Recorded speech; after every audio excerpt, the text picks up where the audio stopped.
morning. You're watching Rajya Sabha TV. This is Breakfast News. I am Rajat Kane. Here are the top headlines of the day. Samajwadi Party rules out alliance with RLD in Uttar Pradesh. Formal pact with Congress likely to be announced today.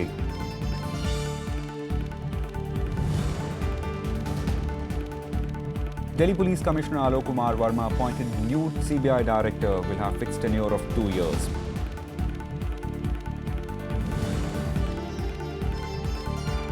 Tamil Nadu government to issue ordinance for holding Jallikattu, says Chief Minister Panneerselvam to protesters. Draft of ordinance submitted to Union Home Ministry.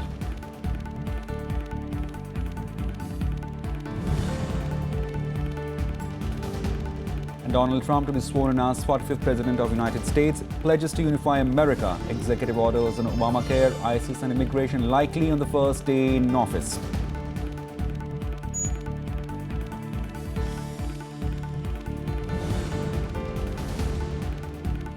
And India bagged 3-match ODI series against England with a 5-run win in Cuttack. Yuvraj Singh and Mahendra Dhoni centuries sealed the victory for the hosts.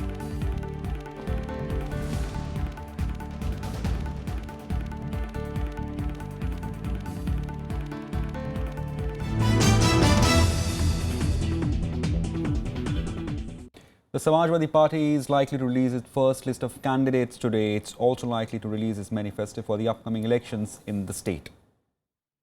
Nominations for the second phase of elections will begin today with notification being announced. 67 constituencies spread over 11 districts in western UP will go to polls in the second phase to be held on February the 15th. In all likelihood, an alliance between the Samajwadi Party and Congress is also likely to be announced. This comes amid reports that the RLD has refused to be part of alliance with Samajwadi Party on Uttar Pradesh. Reports say a faction of Apna Dal has also shown keen interest in alliance with SP and Congress combined.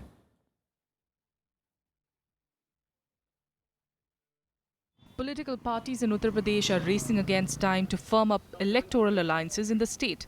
With the first phase of elections barely 3 weeks away, the Samajwadi Party and the Congress have announced their agreement could be finalized in a day or two. However, suspense continues on the potential third element in the equation. The RLD, led by Ajit Singh, says it's yet to receive a proposal for an electoral pact. Samajwadi party ने कोई बात नहीं की। Samajwadi party ने करीब 2 महीने पहले शिवपाल यादव जी आए थे, मुलायम सिंह जी ने बात की थी, अभी 1 हफ्ते पहले अखिलेश यादव ने भी बात की, पर उसके बाद कोई गठबंधन की बात नहीं। कहते हैं कि भाई कांग्रेस बात करे, हमसे किसी ने आज तक बात ही नहीं की है।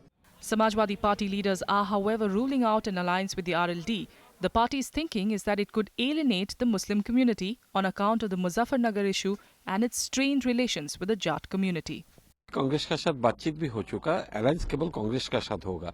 देखिए, उत्तर प्रदेश का जो विधानसभा चुनाव 2017 में बहुत महत्वपूर्ण चुनाव है।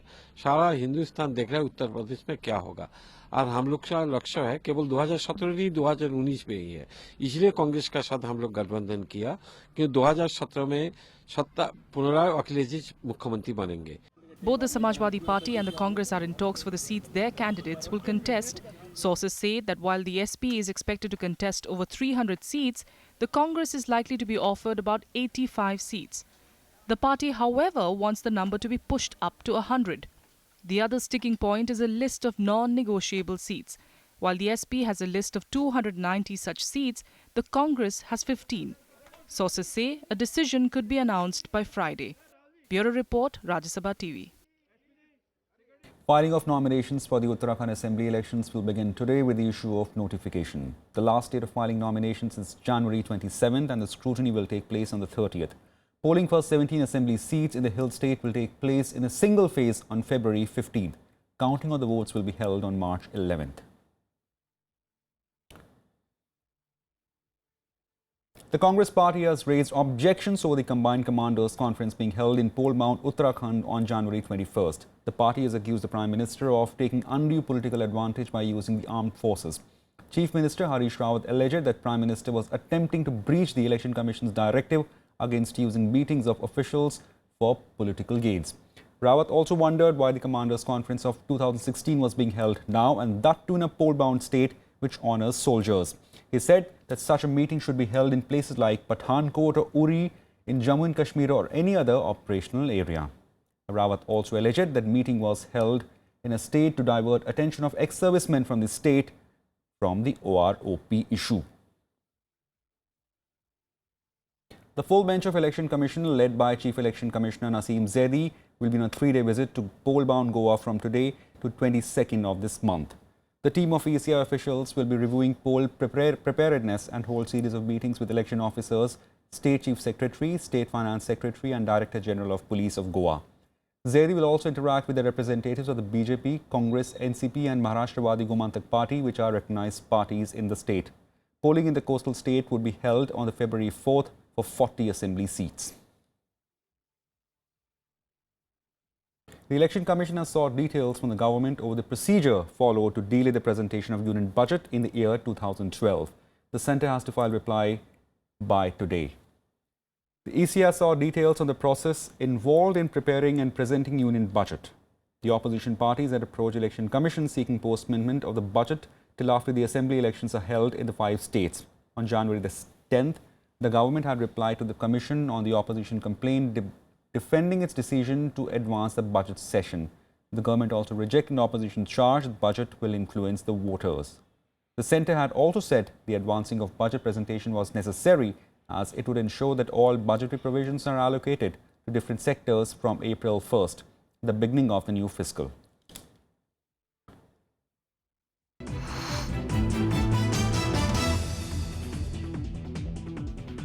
Now, Tamil Nadu government has sent a draft ordinance to ensure holding of Jallikattu to the Union Home Ministry. The ordinance is likely to approve after getting President's assent in a day or two, which will pave the way for holding bull taming sports in the state.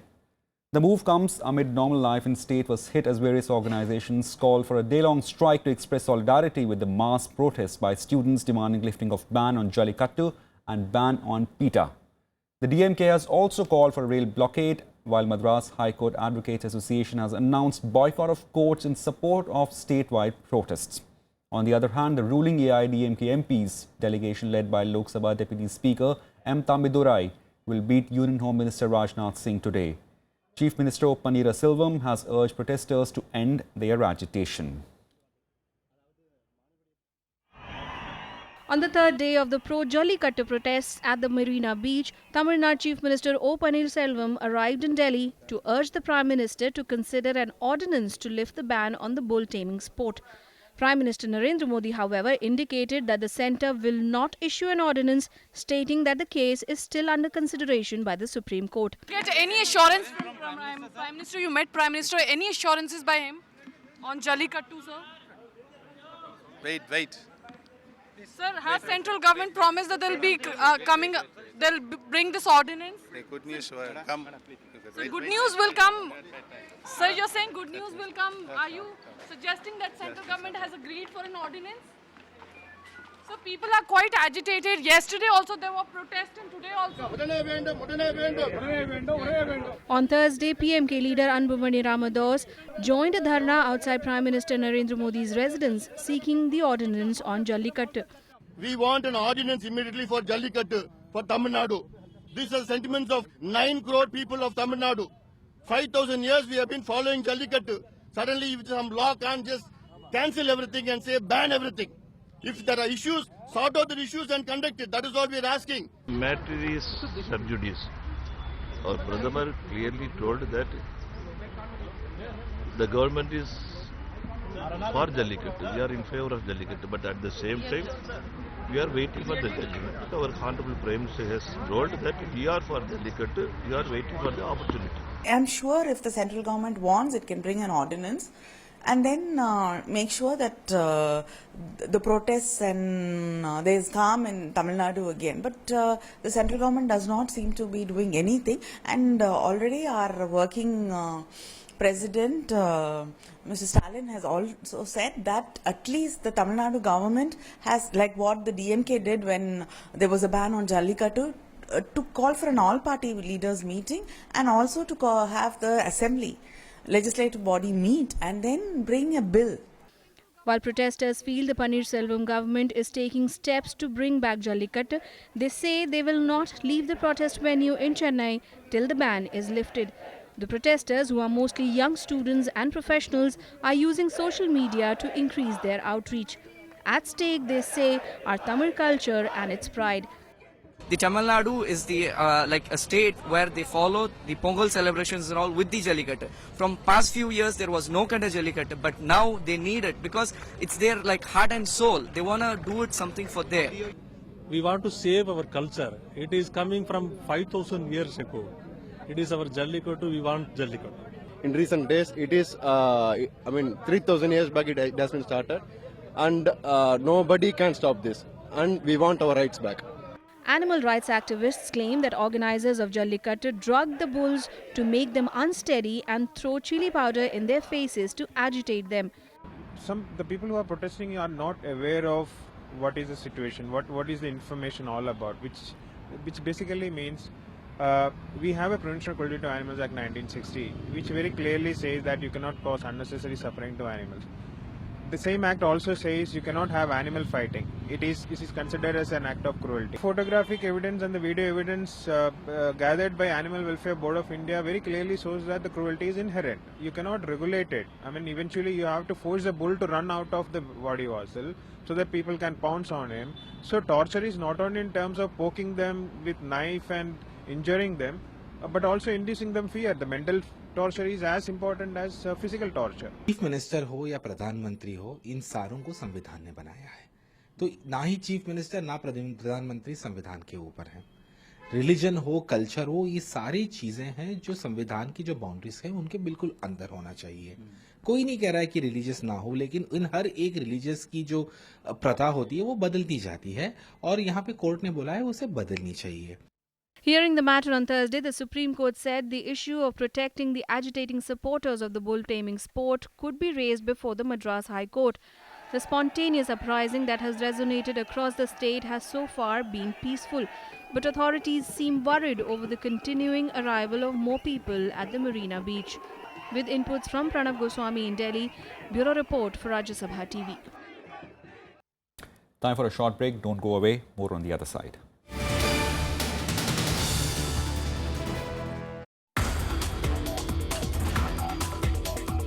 I was involved in the development almost all the missile systems which our country is seeing, like Agni series of missiles, Prithvi. We are famous for making the world best missile system. So I take pride in developing and delivering the world super-fast, supersonic cruise missile called BrahMos. We wanted to enhance the capabilities of a soldier. Watch Eureka with Dr. Sudhir Mishra, CEO and MD at BrahMos Aerospace, only on Rajya Sabha Television.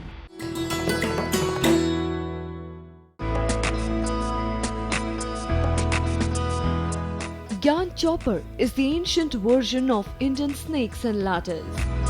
This intriguing game was popular among the old, the young, and the rulers as well. The chopper has its origin in the Jain philosophy. It tells the story of virtue, symbolized by the ladders, rewarded, while the vices shown by the snakes are punished. Each square, in turn, also narrates a message of wisdom.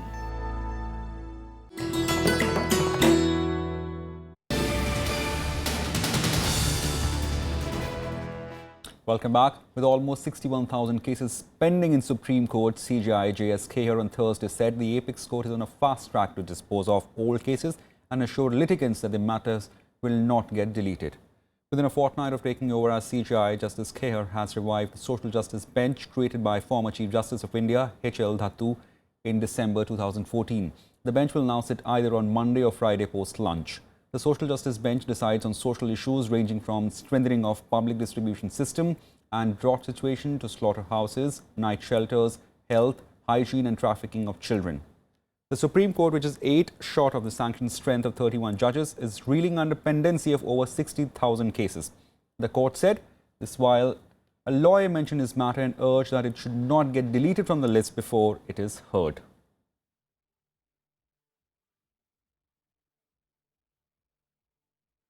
Delhi Police Commissioner Alok Kumar Verma has been appointed as new director of the Central Investigating Agency CBI. His name was cleared by a three-member selection panel headed by Prime Minister Narendra Modi and comprising of Chief Justice of India Jagdish Chandra Kehar and Congress leader in Lok Sabha Mallikarjun Kharge as members. Kharge is understood to have recorded his dissent note on Verma's name during the meeting of selection panel held on January 16 on the ground that officers had never served in the CBI. As CBI chief, Verma will have a fixed tenure of 2 years. The post of CBI director was lying vacant for over 1 month following Anil Sinha's retirement on December 2nd. Verma has worked in various positions in Delhi Police, Andaman and Nicobar Islands, Pondicherry, Mizoram and the Intelligence Bureau. The Jammu and Kashmir Assembly has unanimously passed a resolution for creating a conducive atmosphere for the return of Kashmiri Pandits to the valley. The move for the resolution was initiated by former Chief Minister Omar Abdullah. He said there was a need to rise above party politics. Speaker Kavindra Gupta moved resolution which was passed by the voice vote.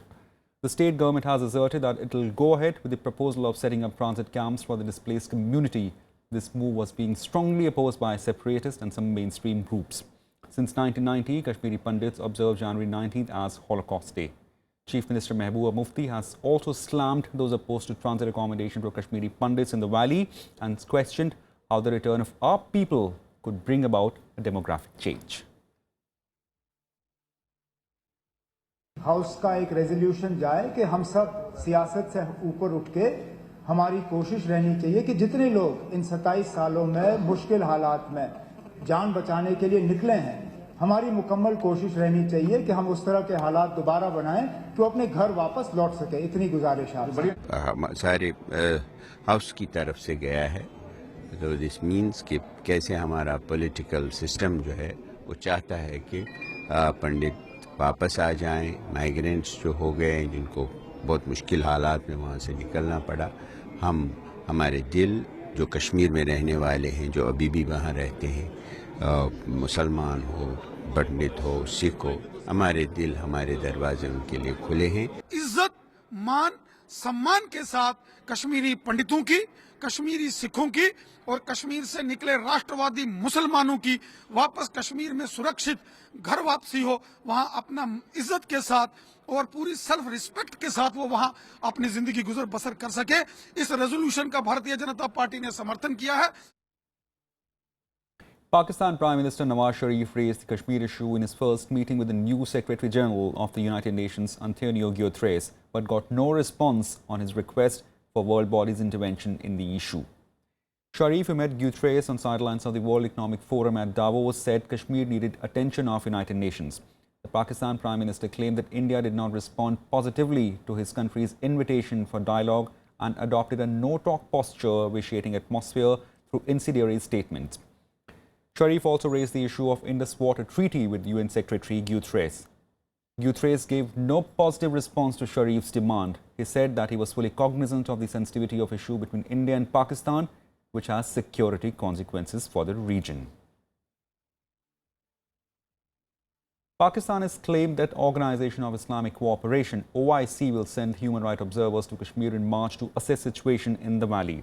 In a statement, Pakistan Foreign Office said the OIC Secretary General Yusuf Al-Uthaymeh has informed Foreign Advisor Sartaj Aziz that under instructions from Turkish President Recep Tayyip Erdogan, a delegation of OIC's Independent Human Rights Commission will be visiting Jammu and Kashmir in March. However, India has maintained that IOC has no locus in the Kashmir issue. The statement further said Aziz briefed the OIC about the alleged human rights violation in the Kashmir in past 5 months. Now, New York billionaire Donald Trump will be sworn in as 45th President of the United States at noon today. The swearing-in will be witnessed by exiting President Barack Obama and First Lady Michelle Obama and 3 other former presidents, George Bush, Bill Clinton and Jimmy Carter, and Trump's defeated rival Hillary Clinton. The swearing-in will take place at the steps of U.S. Capitol and it will be held followed by a parade to the White House along streets thronged with spectators. Ahead of the ceremony, Washington has been turned into a virtual fortress as nearly 9 lakh people, both supporters and opponents, are expected to converge in the U.S. Capitol for the inauguration. This despite rain forecast this morning. Meanwhile, President Barack Obama spent his last day in the office at the White House with a daily briefing and lunch with Vice President Joe Biden. In his final news conference, Obama offered an optimistic message as his party prepares to watch Republicans reverse many of its accomplishments from this tenure in the office. Meanwhile, man of the moment, Donald Trump, a Republican elected on November 8, arrived in Washington on Thursday with his family to kick off a weekend of festivities. In the morning, he laid a wreath at Arlington National Cemetery, Virginia, and thereafter attended a concert at Lincoln Memorial on the eve of presidential inauguration, where he pledged to unify America. This journey began 18 months ago. I had something to do with it, but you had much more to do with it than I did. I'm the messenger. I'm just the messenger. And we were tired, and I love you. Believe me, I love you.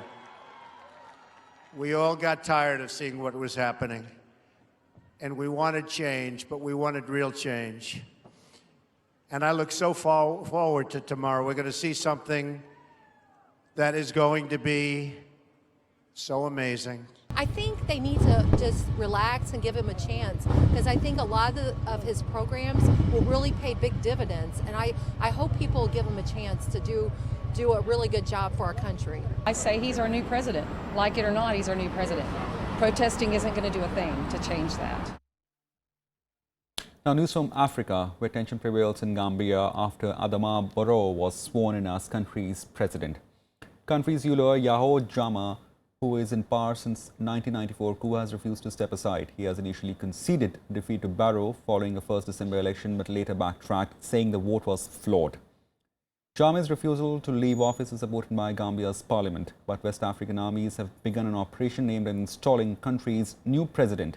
A total of 7,000 troops from Senegal, Nigeria, Ghana, Togo and Mali would be involved in the operation. On Thursday, Senegalese troops entered Gambia in support of Barrow, who took the oath of office at the Gambian embassy in Senegal's capital, Dakar. Barrow is presently in Senegal and has said that he will not return to the country until military operations comes to an end.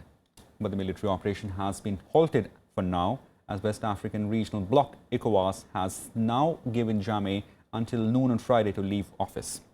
The UN Security Council has also given regional bloc its backing.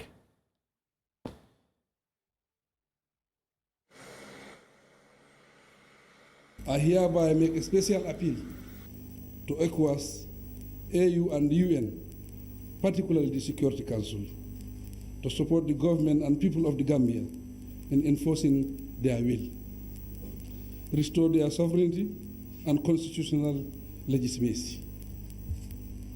I therefore call on all civilians and military personnel of the state to support my presidency, since it is built on a constitutional foundation. We have a new president now. We are very happy. Our president is very wicked. Is Yajambe. Now we have our president is Barrow. Alaji Mr. Barrow. The dictator is out. Yeah. Every time oppressing people. But he's still there. He's still there. You know. No, it's a question of time. Yeah. Yeah. Just flush him out. Yeah. Soon flush him out. Yeah. Believe me. Yeah. On to some cricket news now. India has clinched the 3-match series 2-0 after defeating England by 15 runs in the second ODI in Baramati in Cuttack last night. India compiled a massive total of 381 for 6 after being put on to bat on a flat track. In reply, England, despite skipper Owen Morgan's 102, could manage only 366 for 8 in a stipulated 50 overs. In the Indian innings, centuries of Yuvraj Singh and Mahendra Dhoni helped team recover from precarious 25 for 3 inside 5 overs. The two added 256 for the 4th wicket. Yuvraj made 150, which is his 14th ODI 100, which is also his career best knock in one-day internationals. Dhoni scored 134, which was his 10th ODI 100. Yuvraj Singh was adjudged man of the match. Earlier, India pulled off an incredible 3-wicket victory over England in the first ODI in Pune. The third and final game will be held in Kolkata on January 22nd. उन्होंने realise किया कि I was getting boundaries he was just there rotating strike और हमने कोशिश की कि हम एक 25 रन की पार्टनरशिप बनाएं, फिर 50 रन की। एक बार 50 रन की पार्टनरशिप हो गई तो उसके बाद हम चाहते थे कि हम थोड़ा गेम और लंबा लेके जाएं और 100 रन की पार्टनरशिप कोशिश करें, 75 to 100 runs. So I think once that happened, उसके बाद we were both set. Or anywhere near best performance with the ball this game on the last, which is disappointing. So yeah, and then chasing 380, you know, we've an incredible amount of belief in the change room, and we believed that we could chase it down. Again, we went far off, and I didn't think we batted that well. At the Australian Open, men's defending champion Novak Djokovic suffered a shock defeat at the hand of world number 117th Denis Istomin in the second round, while women's world number 3 Agnieszka Radwanka also suffered second round exit. Day 4 saw some major upsets as defending champion and world number 2 Novak Djokovic was knocked out in the second round. The six-time winner struggled for rhythm as he lost to Denis Istomin of Uzbekistan 7-6, 5-7, 2-6, 7-6, 6-4. This was the first time Djokovic lost in the second round of Grand Slam since losing Wimbledon in 2008. The women's single too witnessed a shocking exit as world number 3 Agnieszka Radwanska lost in the second round. Radwanska lost to Croatia's Mirjana Lukic-Baruni 3-6, 2-6. However, world number 1 Serena Williams continued a strong form to progress to the third round. The 35-year-old American, who is vying for a record 23rd Grand Slam title, overcame the challenge from Russia's Lucy Safarova, prevailing in straight sets 6-3, 6-4. It is unreal. So to beat Novak in 5 sets, it's a great win, you know. And I'm still feel tired a little bit, and I didn't expect what I'm doing now. So and what I did on the court. So I like the way I'm playing, and I mean, I feel just tired, and I don't think about that I win against number 2 in the world. That's it for now. Keep watching Rajya Sabha TV. Goodbye.